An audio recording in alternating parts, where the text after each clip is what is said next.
Olá pessoal, tudo bem? Meu nome é Guilherme Beluso, eu sou presidente da Liga de Dermatologia São Bartolomeu e hoje nós viemos gravar um podcast para o CIT, que é o Congresso Internacional de Tecnologia na Educação, que está na sua 4ª edição. Hoje eu estou aqui com as minhas colegas Luísa Bispo, Beatriz Rezende e Júlia Canha. Nossa convidada de hoje é médica formada pela Faculdade de São José do Rio Preto de Medicina, a FAMERP. Ela tem residência em clínica médica e é especialista em dermatologia, além de professora e responsável pelo caderno de Pele e Tecidos Moles no Unisalesiano desde 2018. Boa noite, doutora Denise Poleto. Boa noite, Guilherme. Obrigada pelo convite. Hoje nós viemos falar sobre a leishmaniose tegumentar, né? Um tema muito importante, que às vezes não é muito comentado, né? Foi um tema que, inclusive, a doutora sugeriu para nós, né? Então, doutora, por favor. A leishmaniose é uma doença infecciosa transmitida pela picada do mosquito e o agente é um protozoário chamado leishmania. Essa doença ela pode ategumentar da pele e de mucosas. Essa doença, primariamente, ela era uma zoonose, é uma doença que existe nos animais silvestres. Mas porque os homens foram adentrando as matas, destruindo as matas, fazendo casa cada vez mais dentro da mata, essa doença agora também a gente tem em ambiente urbano. Mas ela era uma zoonose que pertencia aos animais só. Ela acomete principalmente homens. Por quê? Homens maiores de 10 anos. Por quê? Que é quem trabalha mais, quem se expõe mais, quem vai lá desmatar, vai fazer casa, um trabalhador rural. Então, essa é a população mais acometida. Na nossa região, a gente tem, inclusive, existe leishmaniose há muitos anos, desde quando fizeram a ferrovia, vindo de Bauru para cá. Então, há muitos anos, quando vieram desmatando a nossa região, já vieram trazendo a leishmaniose. Tanto é que o mosquito, ele também é chamado de mosquito palha, tatuquira e birigui. Então, o birigui vem do mosquito. Então, na nossa região existe tanto o mosquito quanto os reservatórios que são infectados com essa leishmania. E interessante é que não tem transmissão de pessoa para pessoa. Necessariamente tem que ter um reservatório cheio de leishmania, o mosquito pica e aí ele vai picar uma pessoa sadia e vai contaminar essa pessoa.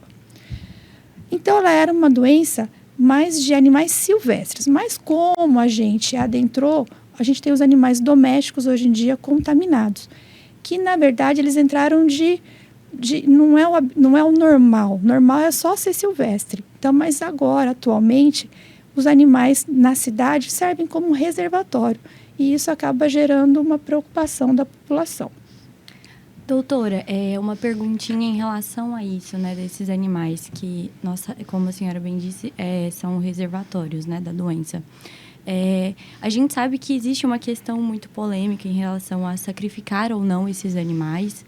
E eu queria saber de você qual a conduta que é feita hoje, né? Como que o dono pode, de um cão, por exemplo, né, pode recorrer em relação a esses animais que estão infectados com a leishmania?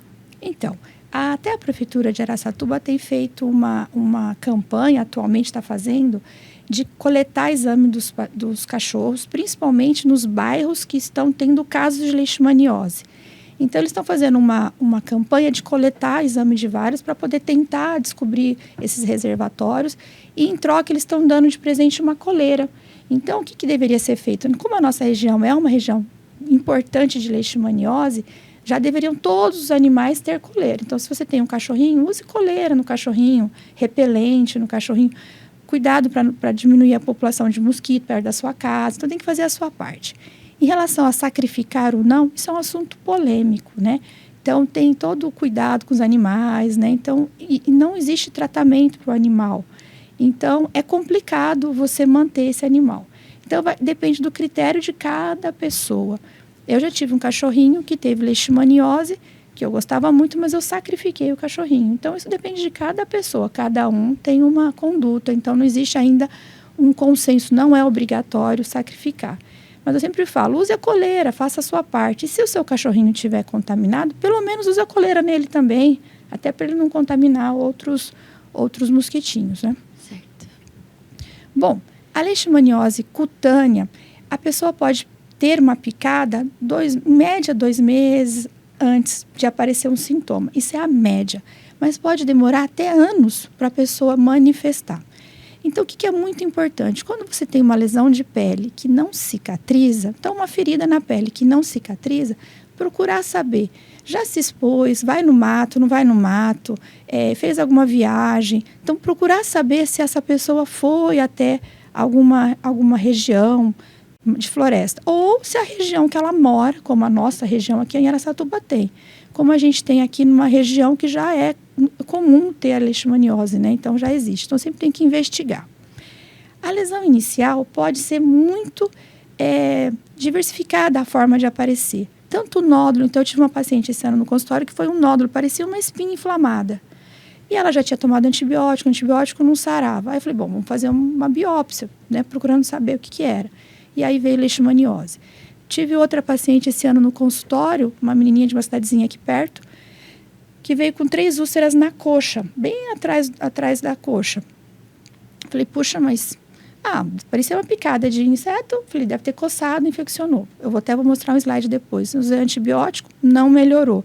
Então, se você tem uma ferida na pele, eu vou mostrar uma foto. Usou antibiótico, 10 dias, 15 dias, não melhora, tem que investigar, que não é comum. Aí eu fiz a biópsia e veio leishmania mesmo na menininha. Inclusive, esse é um caso, depois a gente até discute, que eu tratei e agora eu vou ter que retratar. Mas ele pode ter, então, a apresentação. Qual que é a mais comum, a mais importante apresentação da leishmaniose? É uma úlcera na pele. E ela pode disseminar pelos vasos linfáticos. Então, eu posso ter uma úlcera, ter uma inflamação e ter outra úlcera. Então, isso também é um sinal importante. A mais característica é essa úlcera, que a gente fala que é uma úlcera em borda de moldura. Parece que tem uma borda, um quadro nela. Principalmente em áreas expostas, que é onde eu tive a picada. Mas essa menininha, por exemplo, teve bem embaixo da nádega. Então, é um lugar até, tipo, para onde estava de biquíni, alguma coisa assim, para ter sido picada, que não é comum, um lugar coberto. Então, a gente tem que sempre desconfiar se você já tratou e não resolveu. Então, essa é a mais comum, essa úlcera, uma ou poucas lesões, esse é o mais comum da gente ter a leishmaniose tegumentar.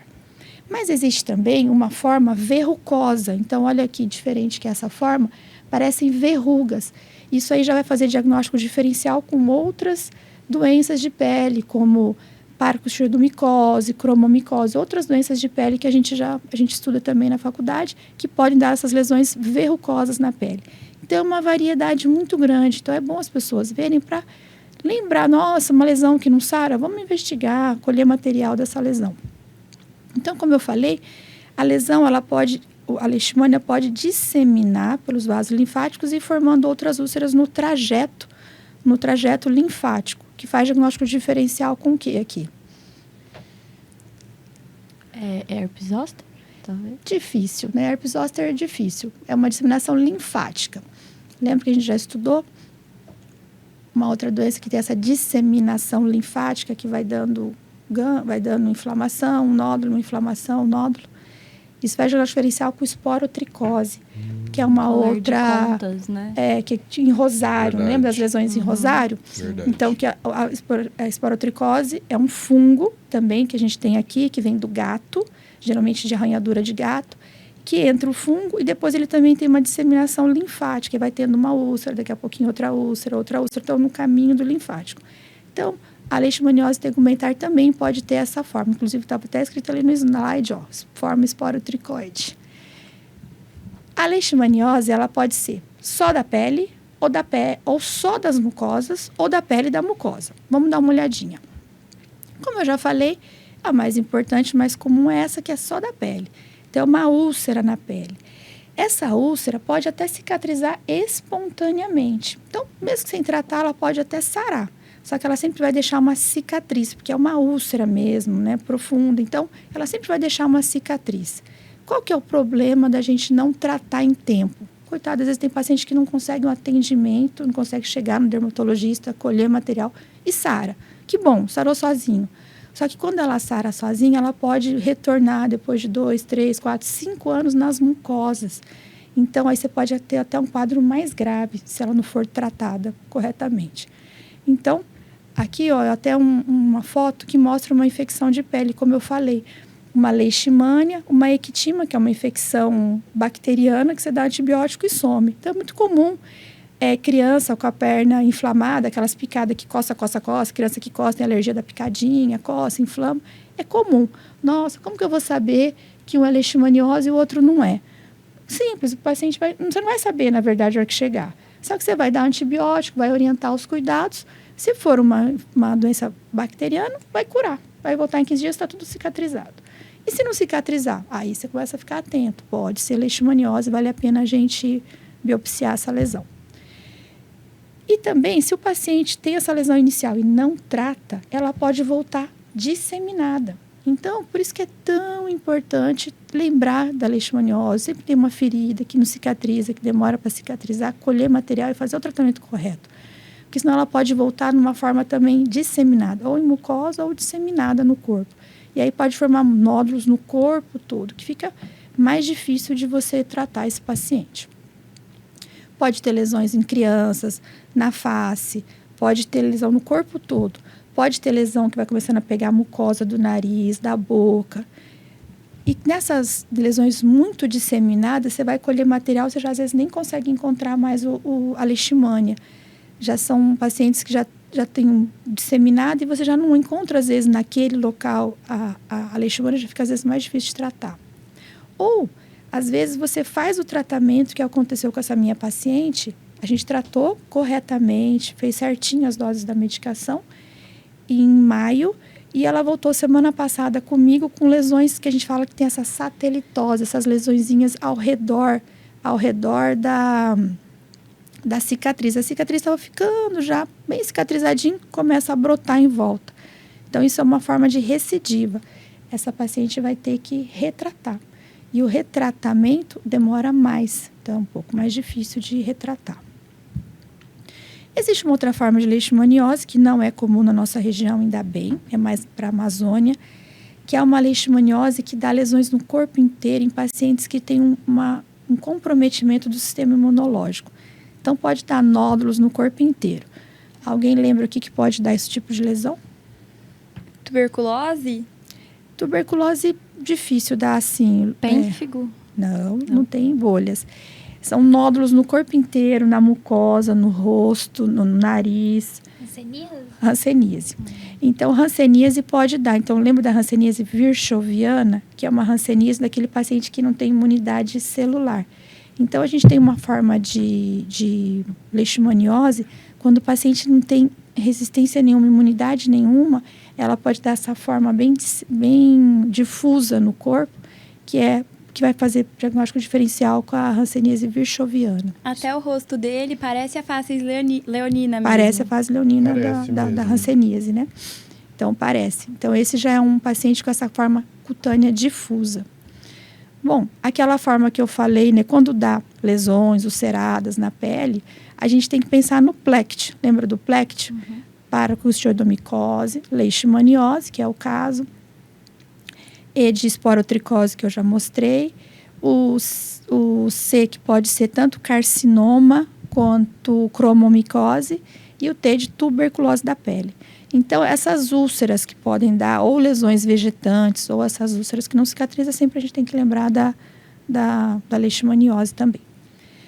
Como eu já disse, essas são as formas na pele. Então, na pele pode ser cutânea localizada, cutânea difusa ou a cutânea disseminada.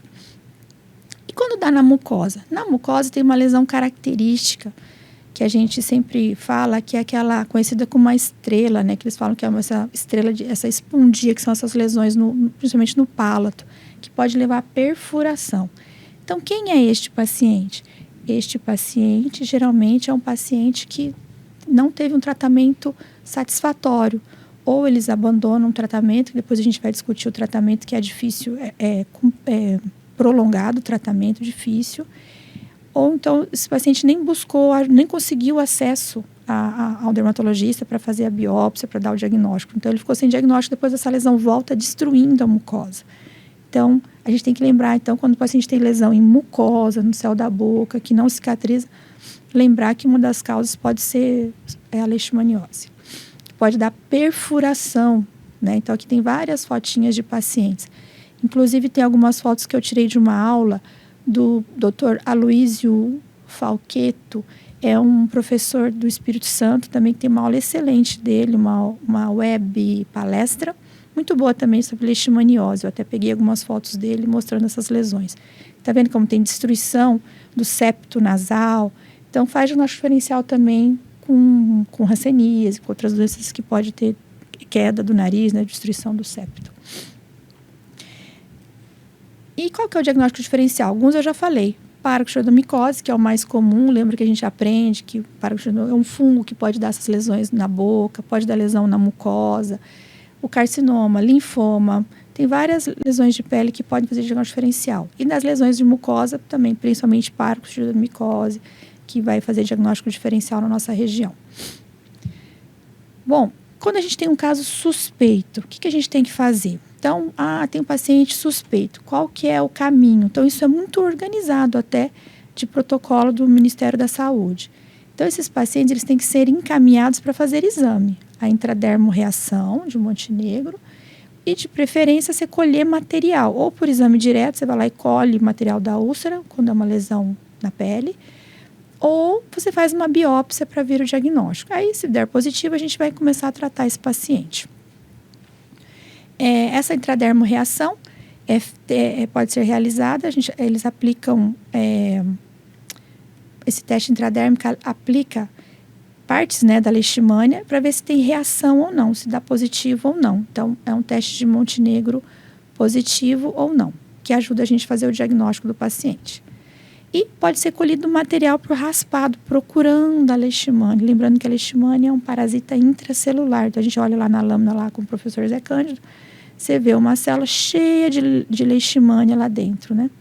Então, é um parasita intracelular. Ou pode ser feito outros exames, né? Também como isolamento, cultura, que é mais difícil, PCR, que a gente procura fazer até nessa paciente, uma delas eu fiz, porque deu negativa a biópsia, e aí a gente teve que fazer PCR também, que ajuda no diagnóstico. Doutora, então só para reiterar para quem está assistindo, porque às vezes fica essa ideia de que a leishmaniose, as lesões só vão surgir a partir da picada, mas não, né? Então existem outras formas de disseminação. Que pode ser no local da picada, né? Mas pode ser que isso passe despercebido ou cicatrize sozinho e depois vai surgir nas mucosas, né? Então, tem que ficar atento a esse tipo de lesão no paciente. Então, a biópsia, ela costuma dar negativa em lesões já antigas, né? Então, tem alguma outra dica para a gente observar em lesões antigas que ajude? Então, nas lesões recentes, raspado e biópsia. Nas lesões antigas, você vai fazer o teste de Montenegro, para procurar saber, ou faz PCR, às vezes para pesquisar, que é um processo que vai detectar, às vezes, mesmo tendo uma baixa quantidade de parasita, às vezes a gente consegue ainda detectar. Uhum. Então é importante a gente pegar essas dicas, né, que a doutora passou pra gente, por exemplo, a questão do cachorro, muita gente acredito que não sabe, né, era a questão que tem a coleirinha para prevenção. Então, é sempre bom procurar saber, porque aqui na nossa região de Araçatuba é bem prevalente, né, a questão de leishmaniose nos animais, nos cães. Então, é importante a gente ter essa questão da prevenção, né? Essa dica, eu acho que foi uma dica muito importante, porque, bom, pode passar para nós, né, e acredito que ninguém queira ir, né, o nosso cachorrinho com leishmaniose. Então, acredito que é muito importante a gente pegar essas dicas. Questão de prestar atenção nas úlceras, na nossa pele, às vezes a gente não dá muita atenção, né, mas a gente vê que tem vários diagnósticos aí de úlcera que a gente pode observar. Então, é bem importante a gente procurar um dermatologista para saber, né, o que é. Não deixar prolongar, até para as lesões não ficarem antigas, né, e dificultar o diagnóstico. E até causar essa recidiva, né, que Sim. é bem ruim das mucosas. E eu acho bacana a gente ressaltar a importância de ter a leishmaniose como uma hipótese diagnóstica, sei lá, você sempre não deixar esquecê-la, né? Ainda mais na nossa região, frisar bem que ela acontece, e acontece bastante. E é importante a gente pensar assim, a gente está discutindo hoje leishmaniose da pele, tegumentar, pele e mucosas. Mas existe a leishmaniose, que é o calazar, que já é uma doença grave, né? Isso aqui é ruim, tudo, mas a gente vai tratar, geralmente tem cura. A forma Mas visceral, existe a forma né? visceral, que aí não é o nosso foco hoje, mas realmente aí tem muita criança internada, que dá hepato, esplenomegalia, já corre risco de vida. Então, já é outro departamento muito mais complicado. Por isso que eu acho que tem que ter a consciência. Se você quer ter um cachorrinho, cuide do seu cachorrinho, né? Então, você quer ter um animal, cuide do seu animal. Quando você for fazer uma trilha, ai, que divertido fazer uma trilha no meio do mato. Mas use manga comprida, use repelente, faça a sua parte, para você também não voltar doente de lá. Com certeza, muito importante. Então, doutora, eu gostaria de saber sobre a questão dos medicamentos. Qual seria a primeira linha atualmente para o tratamento da leishmaniose tegumentar e qual que é o regime de dosagem? O remédio, eu vou colocar para vocês, o Glucantime é a medicação que existe desde 1911. Existe o Glucantime, é a medicação de primeira escolha. Como é uma doença de países em desenvolvimento, que a indústria não tem muito interesse, então ninguém nunca mais estudou, não tem nenhuma outra droga melhor, menos tóxica que essa. Então, essa ainda é a primeira escolha, que é o Glucantime. O Glucantime, o nome da droga é antimoniato N-metilglucamina, é a medicação de escolha para tratamento de leishmaniose. E a aplicação, você tem que fazer, pra você ter uma ideia, uma lesão, uma úlcera na pele, o paciente já tem que fazer uma aplicação de 20 dias. Por 20 dias, ele tem que ir no pronto-socorro. Ou recebe uma injeção, que acaba sendo um volume ruim para ter uma injeção intramuscular. Então, acaba tendo que pegar uma veia, fazer uma diluição e aplicar essa medicação. Então, essas minhas pacientes que trataram esse ano falaram que foi muito difícil.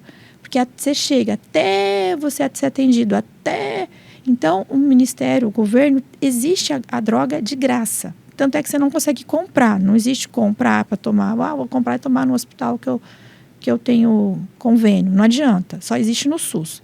Você não consegue ir lá e comprar essa medicação. Mas você tem que se submeter. Então, é difícil as pessoas. Imagina a gente ter que ficar 3 horas no hospital, 4 horas no hospital, todos os dias tomando. Então, é muito difícil. E infelizmente, essa medicação, por melhor que ela seja para tratar a cura, ela pode causar alguns efeitos colaterais. Então, doutora, eu queria saber quais são os principais efeitos colaterais desse tratamento e o que a gente pode fazer para gerenciá-los. Tá. O principal efeito do Glucantime é você ter uma arritmia cardíaca. Então, para tomar a medicação, tem que colher exames de sangue, função hepática, lipase, amilase, função pancreática, tem que fazer um eletrocardiograma. Paciente que já tem alguma arritmia cardíaca não pode tomar. Tem que fazer uma dosagem de creatinina, ureia creatinina, por quê? Ele não faz mal para o rim, mas se eu tiver alguma limitação do meu rim, significa que eu não vou excretar rapidamente essa droga. Então, ela pode ficar tóxica, porque a toxicidade cardíaca da medicação, ela é dose dependente. Então, se eu não tenho um rim bom, eu não vou excretar a droga no tempo certo, eu posso ter intoxicação e ter maior risco de ter arritmia cardíaca. Então, a medicação é excelente, cura, mas você tem que fazer em ambiente hospitalar, ou pelo menos num posto que tenha uma boa infraestrutura. Então, tem que ser feito assim. O certo é fazer e toda semana repetir o eletrocardiograma e toda semana repetir os exames de sangue, para saber se teve alguma alteração, função hepática, função renal, amilase, lipase. Então, toda semana a gente repete. Por isso que é uma medicação que dá trabalho tomar, entendeu? Além de ser trabalhoso o ato de fazer o tratamento, você ainda tem que manejar com todos esses exames e ter todo esse cuidado. Então, não é fácil, realmente. E o paciente pode ter mal-estar, pode ter dor de estômago, pode ter outras queixas também em relação mais grave, mais importante, em relação à alteração cardíaca mesmo. Doutora, tenho uma dúvida. Em relação à falha medicamentosa, a gente sabe que acontece do paciente ter essa questão da resistência ou uma alergia. A gente tem outras opções, sem ser essa da primeira linha, para tratar?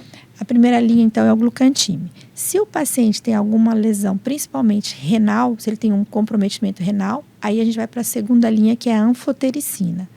Ou se o paciente for mais velho, tiver mais de 50 anos, também é indicado ir para a anfotericina. A anfotericina já é uma droga extremamente cara e que também tem outros efeitos colaterais. Então, ela não é só cara, ela também tem outros efeitos colaterais. Ela precisa ser só intravenosa. Então, o glucantima ainda tem a opção de ser intramuscular um pouquinho mais fácil. E a anfotericina B já é uma droga que tem outros efeitos. Você pode estar tomando e passar mal, ter febre, ter mal-estar. Então, ela dá um monte de mal-estar que nem é contraindicação. Você continua tomando, vai continuar tomando. Não é alergia, é reação que a droga dá. Tanto é que para tomar anfotericina, o paciente já tem que tomar no soro, já tem que diluir e colocar no soro, às vezes, corticoide, coloca outras medicações no soro para diminuir esses efeitos, que não é um efeito, não é uma alergia, mas é uma reação da droga mesmo que existe. Então, não temos assim uma opção muito fácil. Todas precisam ter uma orientação médica, um cuidado médico. Sim. Então, a da primeira linha é sempre a mais recomendada, sem exceção. É o glucantima. Tá.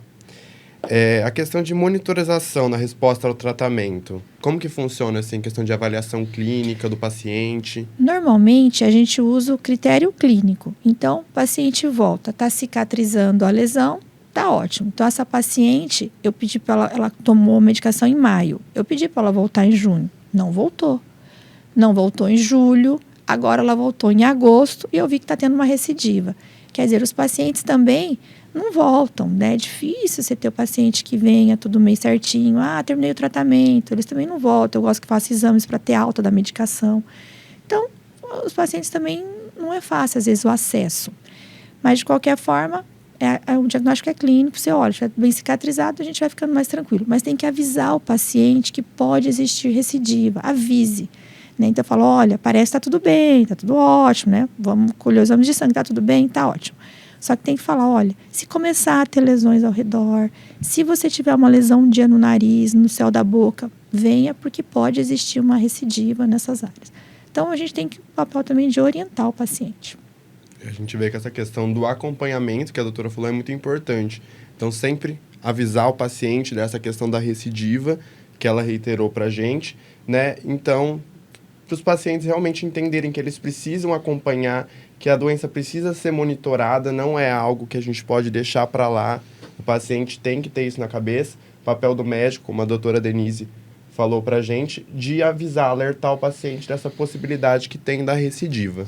Sim, e também muito importante que o paciente esteja consciente de que o tratamento acaba sendo um pouco desafiador, mas é necessário passar por esse processo para evitar novos problemas, né? Com certeza.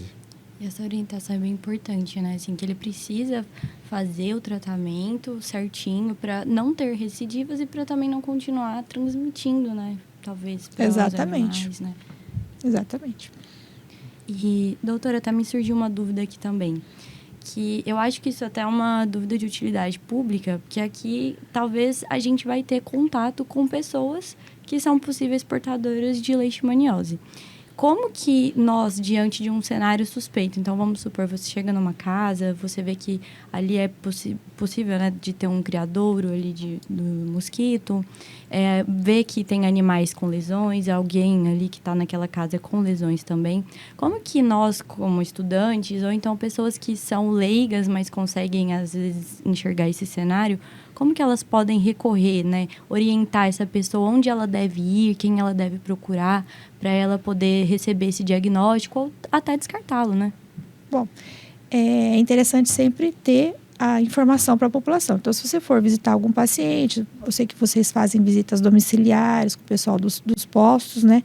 Sempre alertar. Então, viu que tem normalmente, eu não sei, né, dos sintomas dos cachorrinhos, mas a minha cachorrinha, quando teve, começou a cair todo o pelo dela. Então, ela tinha áreas sem pelo. Então, orientar sempre a procurar um veterinário para fazer diagnóstico. E nas pessoas, é o que eu falei, qualquer úlcera, principalmente, mas qualquer lesão de pele que não cicatriza. Até úlcera de perna, que a gente vê bastante, né, nos pacientes que têm diabetes, hipertensão, que têm edema na perna, às vezes tem uma úlcera que não cicatriza. Então, também é interessante colher material para descartar que seja alguma coisa associada como uma leishmaniose. Então, lembrar lesão que não cicatriza, a gente já tem isso com câncer de pele, né? A gente sabe, lesão que não cicatriza, colhe material que pode ser câncer.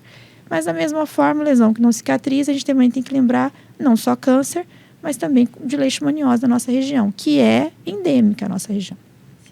Plect no geral, né? Sempre Sim. deve ser ali alguma hipótese diagnóstica. Em questão, eu não sei se, não tenho certeza se foi falado, mas a questão da segunda linha de medicamento, da anfotericina B, ela tem disponível no SUS também? Tem disponível no SUS também. O SUS disponibiliza as duas. Inclusive, eu tive essas pacientes esse ano, né? É uma doença de notificação compulsória.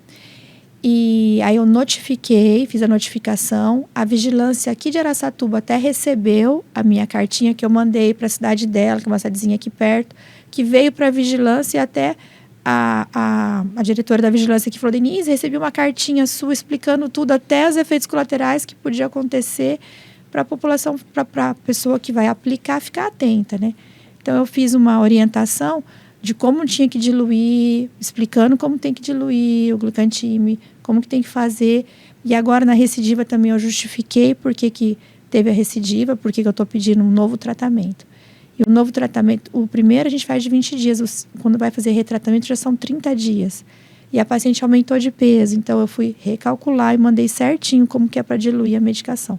Então, isso tudo são detalhes que a gente pode ajudar muito, né? Fazendo uma prescrição bem feita e alertando os efeitos colaterais.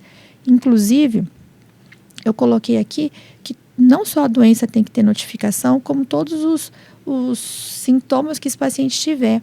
Então, se o paciente estiver tomando glucantime, ele tiver uma arritmia cardíaca, se ele tiver sinais de insuficiência renal, insuficiência hepática, se ele começar a ter icterícia, alterar as transaminases, se ele tiver um quadro de alteração de lipase, amilase, uma pancreatite, se ele for para óbito, tudo isso tem que ser notificado. Então, faz parte, é uma doença de notificação compulsória e eles pedem também para notificar os efeitos colaterais, para existir esse acompanhamento do paciente.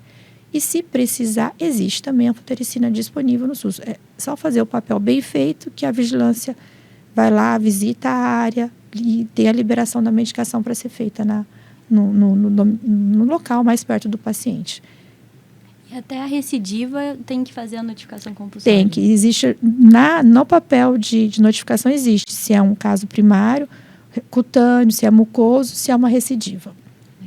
Que vem a importância realmente do monitoramento, não só dessa questão da recidiva também, mas dos efeitos colaterais do próprio medicamento, que também tem que ser notificado, como a doutora falou para nós. É uma caminhada a ser seguida, né? Então, é um trajeto que você vai seguir até diagnosticar o paciente e todo um caminho também a ser feito após descoberto, tratamento. E depois de acompanhamento, depois também, quando tiver a cura, você tem que continuar alertando esse paciente e acompanhando ele no tempo. Pode ter uma recidiva depois de 2, 3, 4, 5 anos. Então, esse paciente tem que ser orientado para saber que ele tem que manter o acompanhamento. E orientado em relação a questões de prevenção, né? De prevenção, a gente tem que usar repelente, né? Não ter criador em casa do mosquito, fazer a notificação para ver se a prefeitura vão lá, mata os mosquitos, cuida, tudo isso aí ajuda bastante. E eu acho que tem que ter a consciência em relação ao cachorrinho. Você quer ter um cachorrinho? Eu pensei muito antes de ter um segundo cachorrinho agora, porque eu tinha essa preocupação de já ter perdido um cachorrinho. Então, agora eu mantenho com coleira sempre, já usava, né? Mas eu mantenho com coleira, uso um repelente e cuidar. E agora, sacrificar ou não é totalmente uma conduta de cada pessoa. Não existe um consenso, a gente não pode nem sugerir isso. É conduta de cada pessoa. Tá bom? Mais alguma coisa? Alguma dúvida, pessoal, sobre? Acho que a aula foi bem boa. Esclarecedora. Discussão boa. Muito mesmo. Bom, então gostaria de agradecer minhas companheiras por estarem aqui hoje. A doutora Denise Poletto por esse esclarecimento, essa aula realmente. Acredito que foi incrível poder saber um pouquinho mais dessa doença super importante de notificação compulsória, né, que a gente tem que ficar de olho, que tem vários diagnósticos diferenciais. E agradecer também a audiência de vocês e até uma próxima.